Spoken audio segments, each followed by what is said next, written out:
So hello dear welcome to tech TV. আজকে আমরা কথা বলতেছি 40,000 টাকার মধ্যে একটা পিসি বিল্ডের ভিডিও নিয়ে। তাই বেশি কথা না বলে ভিডিও স্টার্ট করা যাক।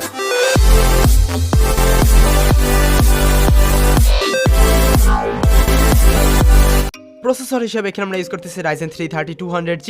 এটা একটা 4 কোর 4 থ্রেডসের প্রসেসর। এর বেস ক্লক স্পিড হলো 3.6 আর বুস্ট অবস্থায় এটা 4 GHz পর্যন্ত যাইতে পারে। আর এতে আছে ভেগা 8 গ্রাফিক্স, যা 2K লেভেলের ভিডিও এডিটিং থেকে শুরু করে ক্যাজুয়াল গেমিং এর ক্ষেত্রে ভালোই পারফরম্যান্স দিবে। মাদারবোর্ড হিসেবে এখানে আমরা ইউজ করতেছি Gigabyte V550M TS3H। এর VRM সেকশন হলো 5+3 ডিজিটাল VRM সলিউশন। আর এতে ডিসপ্লে আউটপুটের জন্য রয়েছে একটা DVI আর একটা HDMI পোর্ট। র্যাম হিসেবে এখানে আমরা ইউজ করতেছি Corsair Vengeance LPX 8GB করে দুইটা স্টিক, আর এগুলো 3200 MHz এর ক্লক আছে। আর এইগুলো 8GB না, কারণ 8GB গুলার প্রাইস প্রায় প্রত্যেকটা র্যামের পিছনে 1500 টাকা বেশি। আর যেহেতু আমাদের বাজেট খুবই কম, তাই আমরা এক্সট্রা কোনো খরচ করি নাই।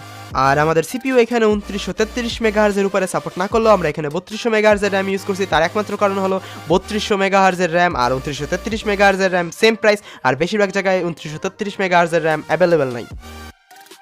স্টোরেজ হিসাবে এখানে আমরা ইউজ করতেছি HP EX900। এর রিড স্পিড হলো 2100 Mbps এবং রাইট স্পিড হলো 1300 Mbps, তাই যথেষ্ট ফাস্ট পারফরমেন্সই পাওয়া যাবে।